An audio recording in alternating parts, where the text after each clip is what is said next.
Bonjour et bienvenue sur ce webinaire qui est organisé dans le cadre des semaines de l'évolution professionnelle. J'espère que vous m'entendez bien. Merci de me le faire savoir dans l'onglet chat. Aujourd'hui, nous sommes là pour parler de comment faire le point sur sa carrière. Mais avant de commencer, quelques règles, quelques consignes. Donc, vous avez la possibilité de poser vos questions via l'onglet chat. Nous y répondrons à la fin du webinaire. Et puis, vous pouvez aussi utiliser l'onglet plutôt questions et voter pour les questions qui sont posées pour les faire remonter. On prendra à la fin d'apporter des réponses à ces questions à la fin du webinaire. Donc, ce webinaire est organisé dans le cadre d'un événement national qui se termine demain, les semaines de l'évolution professionnelle. Alors, c'est quoi? C'est une série de plus de 100 webinaires qui sont 100% gratuits avec des experts sur la problématique de l'évolution professionnelle, création d'entreprise, recherche d'emploi, reconversion professionnelle. Cet événement est organisé par plusieurs organismes. Donc, on a l'APEC, l'Agence pour l'emploi des cadres, le réseau EVA, le groupement Évolution, BGE Goyane, Anter-RH Corse et Axis Martinique, qui sont tous opérateurs du conseil en évolution professionnelle. Et on a plein de partenaires au niveau national et régional. Ça veut dire que vous avez peut-être déjà participé à certains webinaires. Sinon, il reste encore des choses à faire demain, des webinaires qui sont proposés demain jusqu'à 17h, il me semble. Donc, n'hésitez pas de regarder, de vous inscrire. Mon nom, c'est Thomas Sprlak. Je travaille en tant que manager de service du conseil en évolution professionnelle. Un grand test, donc je suis basé à Nancy. Je suis psychologue du travail et aussi conseiller en évolution professionnelle. De quoi on va parler aujourd'hui? J'ai besoin de faire le point sur ma situation professionnelle. Donc, on va déjà commencer par c'est quoi le conseil en évolution professionnelle? On va vous proposer 2 exercices sur, qui peuvent, on espère, vous aider dans votre réflexion sur votre évolution professionnelle, qui peut vous aider à faire le point sur votre situation. Et puis, à la fin, on va se dire comment solliciter le conseil en évolution professionnelle, qui est un service magnifique. En plus, c'est gratuit, un service d'accompagnement à l'évolution professionnelle. Donc, commençons par expliquer ce que c'est que le conseil en évolution professionnelle. C'est un service public. C'est un service public qui a été créé en 2014 et puis rénové en 2020. Pourquoi? Parce que l'État s'est rendu compte que plein de dispositifs, plein de ressources sont mis à disposition des salariés, mais il y en a tellement qu'on s'y perd. On s'y perd, on voit tout et n'importe quoi sur internet et puis, se payer un bien de compétences, peut-être pas toujours évident. Là, du coup, l'État a mis en place un service public qui est gratuit, qui permet à chacun de bénéficier d'un accompagnement pour, faire le point sur sa situation, réfléchir à son évolution professionnelle.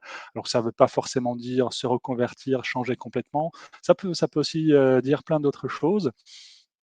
Alors, j'ai déjà dit que c'était gratuit, tout cet accompagnement, mais en plus de ça, c'est confidentiel, c'est-à-dire mobiliser le conseil en évolution professionnelle, c'est avant tout une démarche personnelle.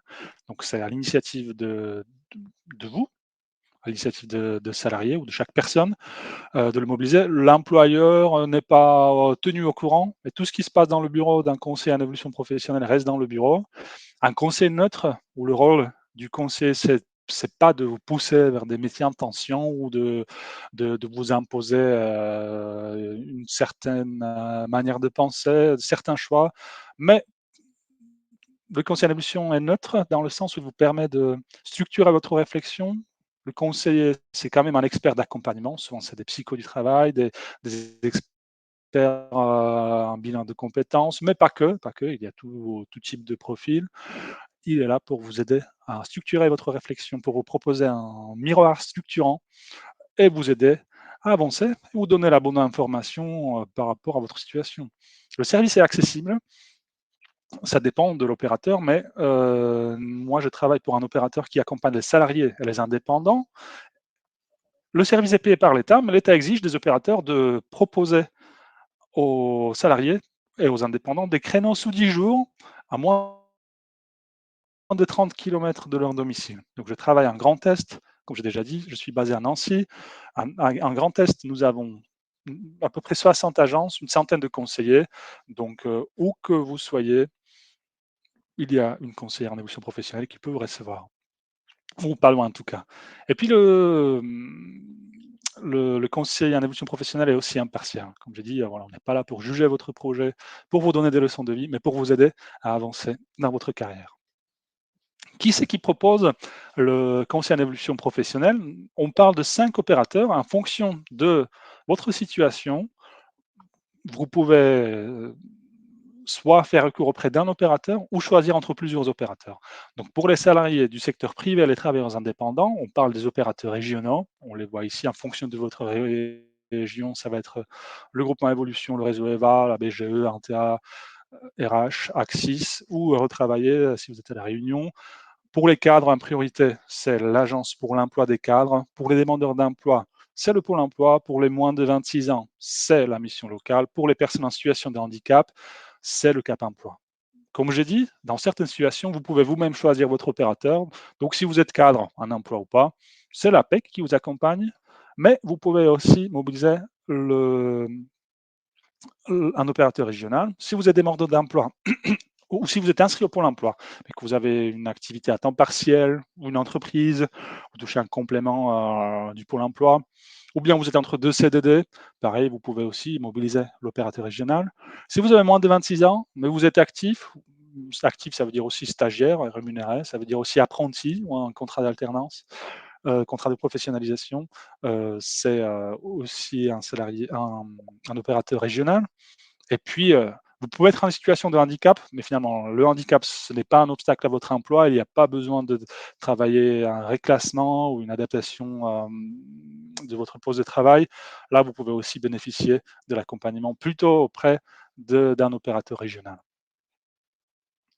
J'ai dit déjà que le conseiller en évolution professionnelle, ce n'est pas que la reconversion, ce n'est pas seulement changer, tout plaquer et partir vers des nouveaux horizons.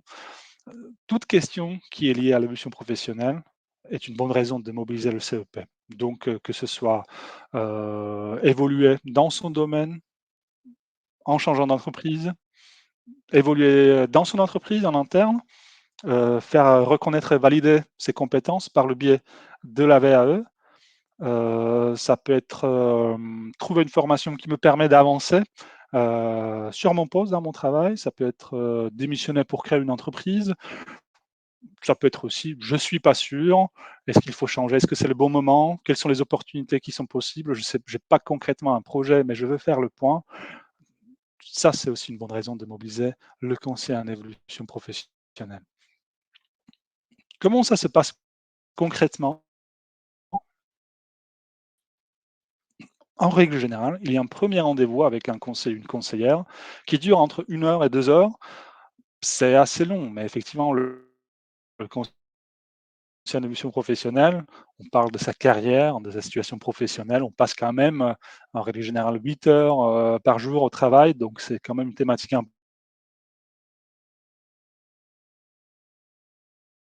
C'est vrai qu'on propose aussi des rendez-vous en distanciel, par téléphone ou par visio. Est-ce que vous voyez toujours mon écran? J'ai l'impression que ça a disparu. Problème de son. Est-ce que c'est mieux là?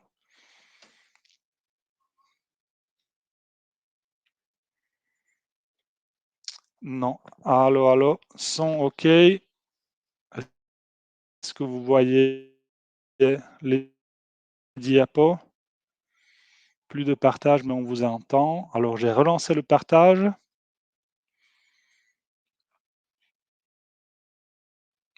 Est-ce que vous pouvez me confirmer que vous voyez le partage? Partage OK, on dirait bien. S'il y a de nouveau un problème, n'hésitez pas de me dire. Merci beaucoup. Probablement un problème de réseau. De mon côté, toutes nos excuses. Voilà, donc ce premier rendez-vous permet vraiment de mettre les choses à plat. J'en suis où? Qu'est-ce qui se passe dans ma vie professionnelle? Quelles sont mes idées, si j'en ai, ou même si j'en ai pas, pour par la suite réfléchir avec mon conseiller vers quoi je veux aller, qu'est-ce que je souhaite faire, quel projet je souhaite travailler éventuellement. Donc le conseiller va vous accompagner jusqu'à la mise en œuvre de votre projet, c'est-à-dire trouver qu'est-ce que je veux faire, comment je vais faire, quelles sont les ressources qui sont à ma disposition.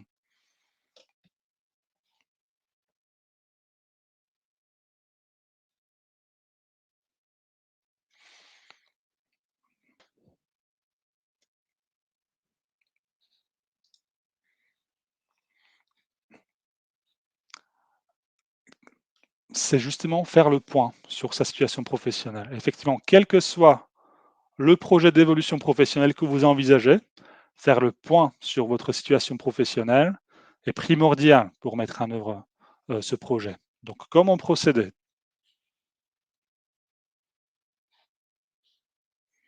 Alors, il y a plusieurs étapes, mais on considère qu'il y a quand même 3 étapes qui peuvent être utiles, voire indispensables.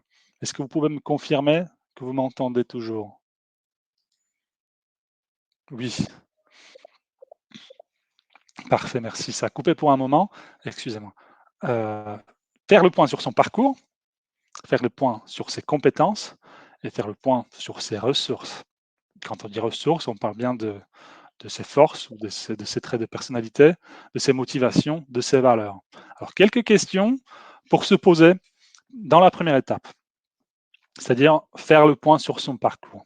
Peut-être réfléchir, et on va justement faire un exercice là-dessus. Regardez quelles sont les expériences significatives dans ma vie.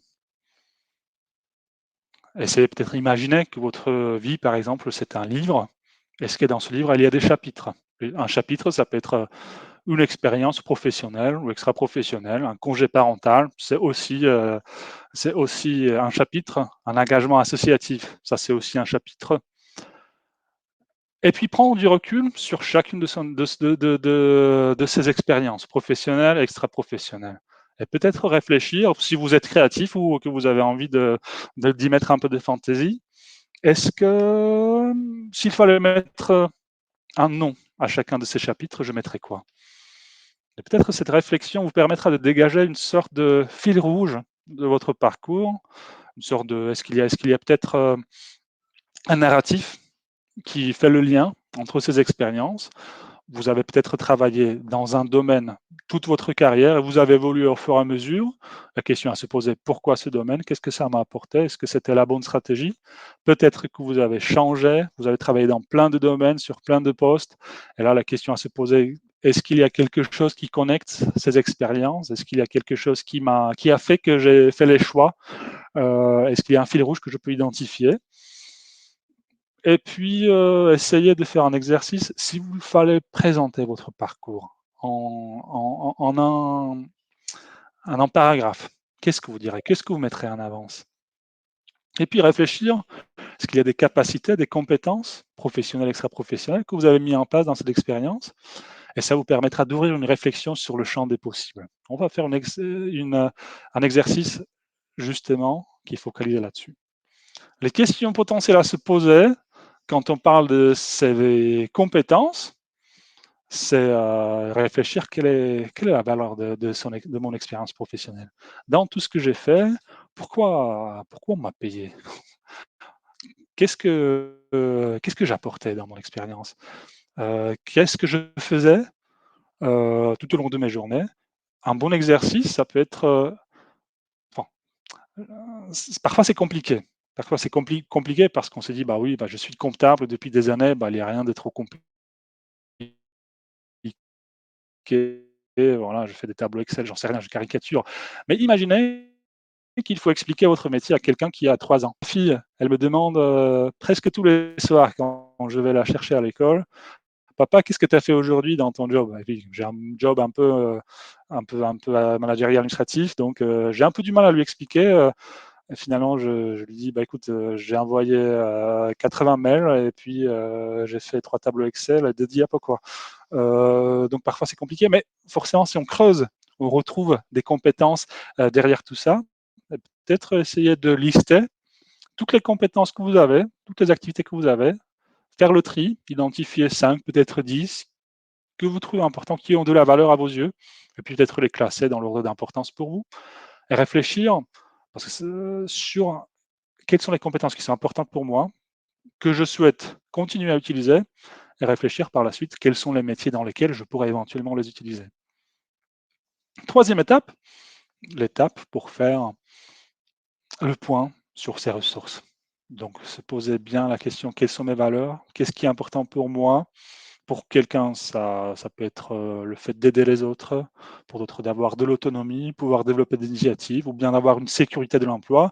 Tout ça, c'est des raisons légitimes et il est bien de connaître ces valeurs pour voir qu'est-ce que je cherche dans le travail. Parce que si mes valeurs sont frustrées, s'il est important pour moi de se sentir utile, je vais avoir du mal à, bon, je sais pas, je veux pas dire encore un stéréotype, je vais avoir peut-être du mal à être ou travailler dans une banque ou travailler dans la finance, je sais pas. Ou bien au contraire, ma valeur, c'est d'avoir un emploi très stable, pas forcément chercher à tout prix une évolution professionnelle. Et dans ces cas-là, je vais chercher plutôt des postes stables. Je vais peut-être éviter de me lancer à mon propre compte, prendre des risques, etc. La même chose pour les intérêts et pour les motivations. Alors effectivement, c'est cette troisième étape qui est peut-être la plus difficile. Euh, et je pourrais vous poster peut-être dans le chat des liens qui vous permettent de structurer un peu tout ça. Alors, premier exercice. Vous trouverez le replay, bien sûr, de cet événement sur Internet. Donc, vous pouvez prendre le temps de faire cet exercice chez vous, soit en faisant une capture d'écran, soit en prenant une feuille blanche. Posez-vous la question, quels sont les critères qui sont importants sur votre travail? Alors, pour votre travail. Alors, effectivement, on vous propose déjà quelques critères pour commencer. Alors, par rapport à ma mission et mon secteur d'activité, qu'est-ce qui est important pour moi? Par rapport à mes conditions de travail, mes relations au travail, les possibilités d'évolution, la reconnaissance que je reçois à mon travail, et vous pouvez rajouter vos critères et essayer de noter votre satisfaction de 1 à 10. Alors, quand on parle de la mission ou des missions de mon secteur, posez-vous les questions. Est-ce que les missions de mon job actuel me plaisent-elles? Est-ce que mon travail a-t-il du sens pour moi? Est-ce que je suis en accord avec les valeurs de l'entreprise? Ça se peut, parfois on a un job intéressant, mais on n'est pas forcément en accord avec les valeurs de l'entreprise. Est-ce que j'exerce mon métier dans un secteur d'activité qui m'attire et qui a du sens pour moi? Pour le deuxième critère, mes conditions de travail, ça peut être des questions, est-ce que les conditions dans lesquelles j'exerce mon métier sont satisfaisantes pour moi? Donc on parle de quoi quand on parle des conditions? Des horaires, du rythme de travail, du lieu de travail, de l'espace de travail. Est-ce que j'ai suffisamment la liberté de m'organiser, de travailler en autonomie? Alors pour certains, c'est important l'autonomie, pour d'autres moins, mais ça peut être une question à se poser. Aussi, est-ce que l'équilibre entre ma vie personnelle et ma vie professionnelle me satisfait aujourd'hui? Pour les relations, ça va de soi. Est-ce que l'ambiance m'arrange? Est-ce que les personnes avec qui je travaille, est-ce que, est-ce que, est-ce que ça me fait plaisir de les rencontrer? Est-ce que les relations avec mes collègues, la hiérarchie, sont positives? Et sur les possibilités d'évolution, tout bêtement, est-ce que j'ai la possibilité d'apprendre de nouvelles choses, de me former, de développer mes compétences? Est-ce que je peux mettre à profit mes talents dans mon job? On a tous des compétences, des talents, des prédispositions. Est-ce que vraiment notre job nous permet de les utiliser? Et puis la question de la reconnaissance, qui est primordiale. Est-ce que ce que j'ai accompli dans mon travail est reconnu? Est-ce que je sais que ce que je fais a de la valeur? Est-ce que je reçois des feedbacks positifs? Est-ce que mes compétences sont valorisées? Plein d'autres questions que vous pouvez poser et rajouter vos propres critères. Et puis, essayez d'écrire. C'est vrai que c'est des choses qu'on a souvent dans la tête, mais le fait de passer à l'écrit, ça force à formaliser, à mettre à plat et ça structure déjà la réflexion. Qu'est-ce qui me satisfait? De quoi j'ai besoin pour augmenter la note? Et par rapport à l'écart entre ce qui me satisfait, ce que j'aurais aimé avoir mais j'ai pas, et comme sur les possibilités d'augmenter la note, quelles peuvent être les actions à mener? Bon, si c'est mes missions et mon secteur de travail où j'ai peu de satisfaction, peut-être réfléchir soit comment et si je peux faire évoluer ma mission, mon job, ou se focaliser sur les activités qui m'apportent de la satisfaction, est-ce que ça serait possible? Ou éventuellement, est-ce qu'il faut changer de poste, de fonction, de travail, parler à son manager ou quitter? Je ne sais pas. Sur les conditions de travail, bah, pareil, est-ce que j'ai le temps pour mes loisirs, pour ma famille, si c'est important pour moi? Est-ce que le présentéisme français, est-ce que je le supporte bien? Où il faut montrer qu'on est là, longtemps, même si on boit du café pendant, 2 heures dans la journée. J'exagère encore une fois, excusez-moi. Une solution, ça peut être, je sais pas, si les conditions le permettent, se mettre à temps partiel ou voir ce qui peut être, changé. En termes de relations au travail, bon, sur certaines choses, on a des leviers pour agir.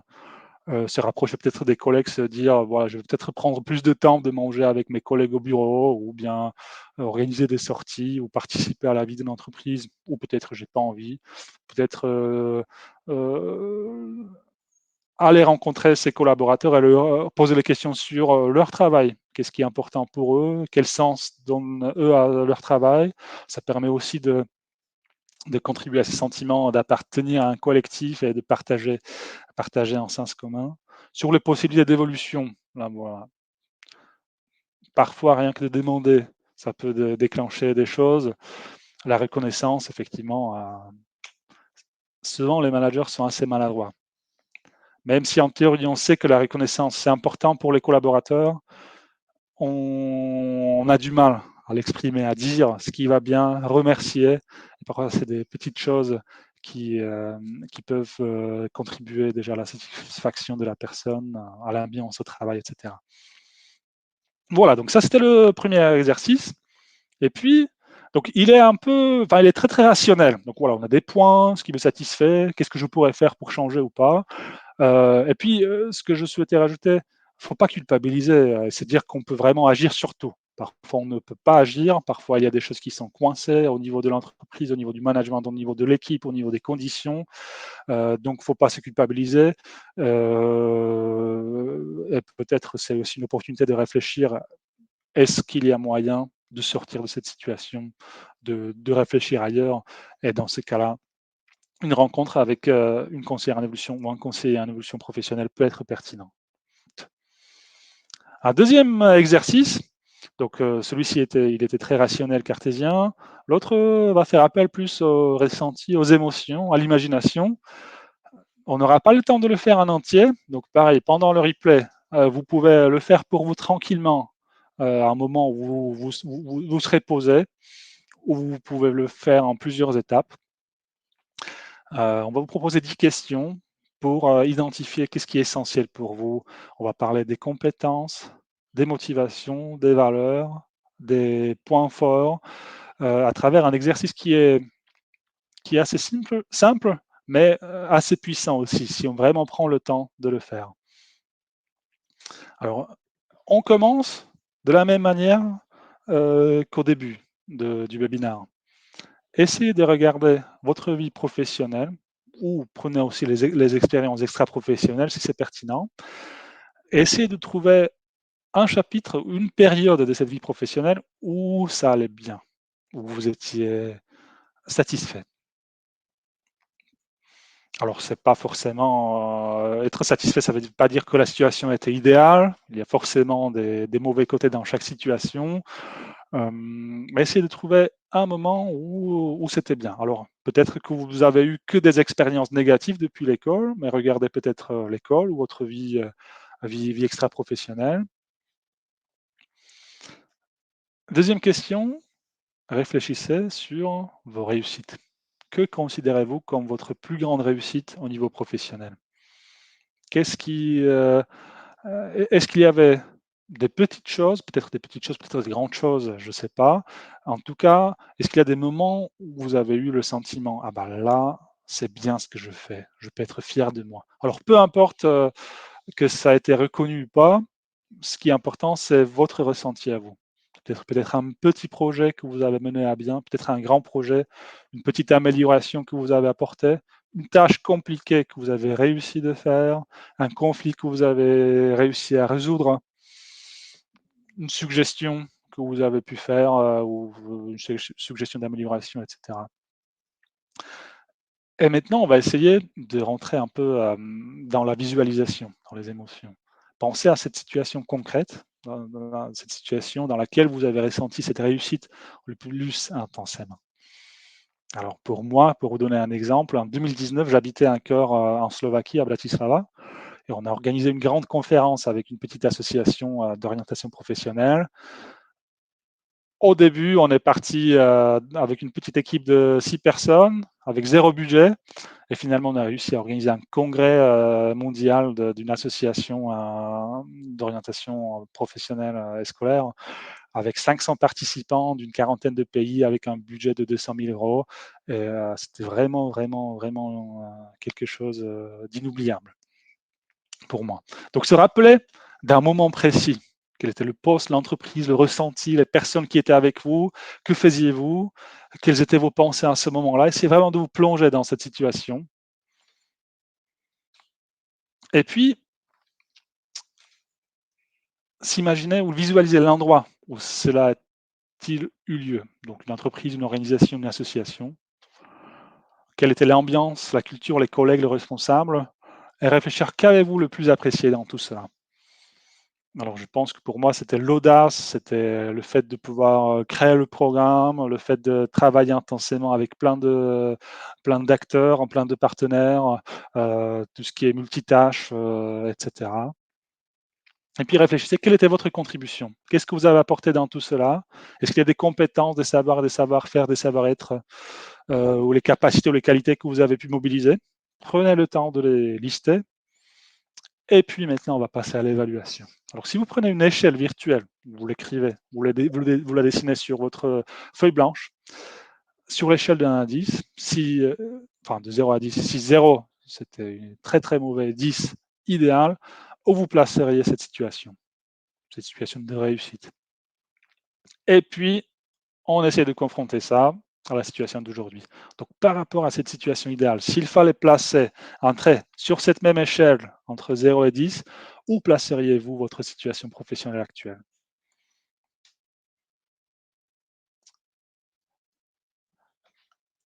Et puis, on passe à l'action. Est-ce qu'il y a des choses que vous pourriez faire pour peut-être monter d'un cran? Donc, je vais exagérer. Si ma situation où on organisait la conférence, cette réussite, si je mettrais ça à 9,5, aujourd'hui, peut-être dans ma situation professionnelle, oui, ça va plutôt pas mal, mais c'est un peu bof. Donc, je suis à 5. Maintenant, réfléchir, est-ce que je pourrais faire quelque chose pour évoluer cette situation? Est-ce qu'il y a des compétences, des qualités, des capacités que j'ai mentionnées dans la question 7, il me semble, que je pourrais mobiliser et comment pour faire augmenter cette situation? Donc voilà, c'est cet esprit d'équipe, est-ce que j'ai retrouvé dans l'organisation de la conférence et que c'est pas quelque chose qui me manque?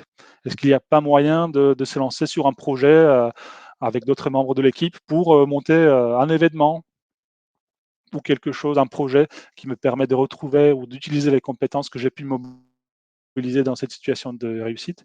Et puis essayer de concrétiser ça, identifier par quoi, enfin peut-être, un pas d'après, un petit pas que vous pourriez faire demain, la semaine prochaine, dans un mois, et essayer de le mettre à l'écrit. Donc voici les 2 exercices, mais qu'est-ce qu'on fait après?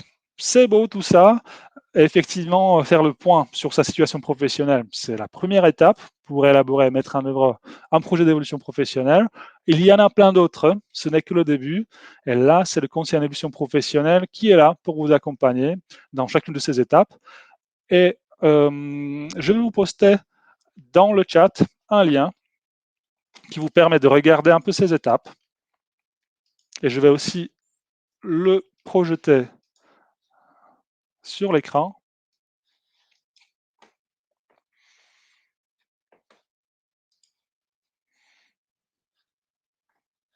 Donc voilà, on a fait le point sur son parcours, on a identifié et valorisé ses compétences, ses ressources et ses motivations.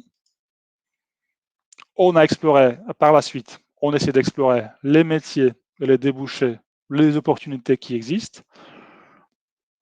On fait le tri dans tout ça pour déterminer un projet principal qui va être réaliste et réalisable, pour par la suite rechercher les moyens qui me permettent d'arriver à ce projet. Est-ce qu'il y a une formation à faire? S'il y a une formation à faire, comment je peux la financer? Par le biais de quel dispositif? Comment je peux financer cette formation? Comment je planifie mes étapes pour mettre en œuvre mon projet? Comment je me positionne par rapport à mon projet sur le marché de l'emploi pour mettre en œuvre mon projet? Donc, à chaque étape, vous avez un petit plus qui vous donne un peu plus d'informations sur ces étapes. Bon, parfois, ça ne se passe pas forcément comme ça. Parfois, il y a une opportunité qu'on exploite, on ne passe pas forcément par toutes ces étapes. Mais n'hésitez pas à regarder plus en détail euh, ces, ces étapes chez vous. Maintenant, comme on a dit, avancer tout seul dans ces étapes, dans cette réflexion, ce n'est pas forcément évident. C'est pour ça, pour conclure, ce service public gratuit du conseil en évolution professionnelle est disponible à tous. Rendez-vous sur le site mon-cep.org où c'est un site très très bien fait d'ailleurs, où vous renseignez votre situation prédominante, votre localisation, vous cliquez sur le bouton rechercher et ça va vous proposer les agences avec des contacts, soit un site web, soit un numéro de téléphone pour prendre rendez-vous. Vous pouvez avoir un rendez-vous très rapide.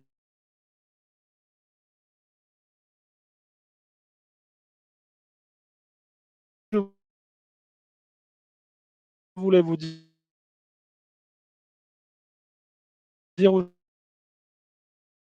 aujourd'hui, merci.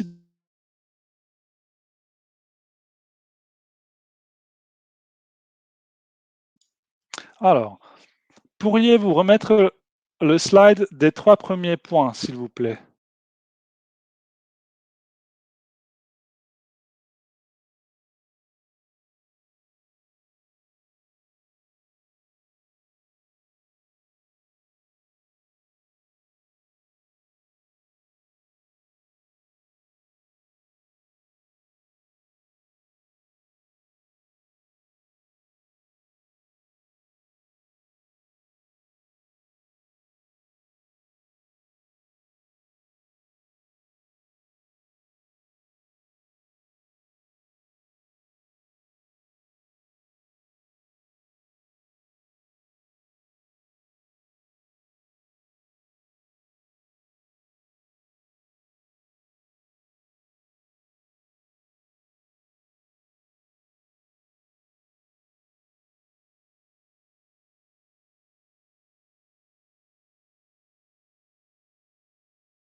Je pense qu'il y a un problème de connexion. Maintenant, ça va de nouveau. Je pense qu'il y a un problème de réseau dans mon quartier.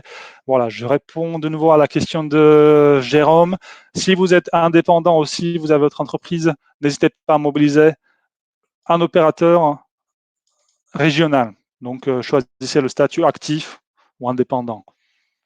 Si je comprends bien, le CEP est un peu comme faire un bilan de compétences, un cabinet, mais du coup, c'est gratuit. Est-ce qu'on nous guide, par exemple, avec des tests de personnalité? Oui, on peut effectivement. Alors, c'est vrai que dans le CEP, enfin, Le bilan de compétences, c'est un service de luxe en termes de la durée, de profondeur de la réflexion. Donc effectivement, si vous voulez vraiment faire un point profond, changer tout ou réfléchir sur la suite, c'est peut-être le bilan de compétences qui va être plus approprié. Dans le CEP, on est parfois sur des accompagnements qui peuvent être un peu plus courts, mais si vous ne pouvez pas ou ne voulez pas vous financer un bilan de compétences, effectivement, un conseiller peut déjà vous accompagner dans la réflexion euh, sur votre orientation professionnelle. Alors, un témoignage, les opportunités sont toujours intéressantes, mais pas toujours évident pour avoir le financement. Effectivement, c'est vrai qu'aujourd'hui, il y a plein de choses qui existent. Le compte personnel de formation, le projet de transition professionnelle, les dispositifs d'émission et reconversion, le plan de développement de compétences en interne, les financements des OPCO, les financements de la région pour les demandeurs d'emploi. C'est difficile de s'y retrouver. Les conseillers en évolution professionnelle vont être experts dans tout ça, donc ils pourront rechercher les financements avec vos projets. Mais si vous souhaitez explorer les choses, c'est une bonne idée de rencontrer un conseiller en évolution professionnelle.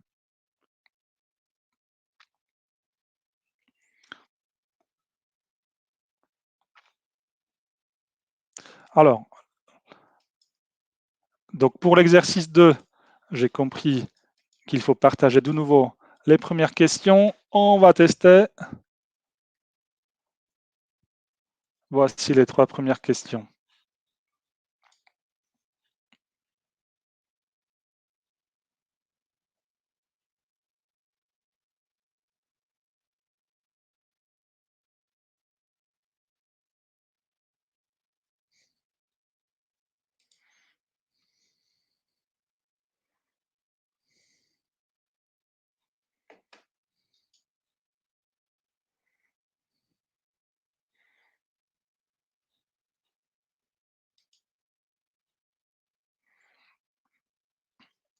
Bien, ben, je vois qu'il n'y a plus de questions. Merci de votre participation. Toutes nos excuses pour ces problèmes techniques. Encore une fois, n'hésitez pas à regarder le replay. J'espère qu'il sera compréhensible. Bon courage dans vos réflexions et beaucoup de réussite dans vos projets d'évolution professionnelle. Bonne soirée à tous.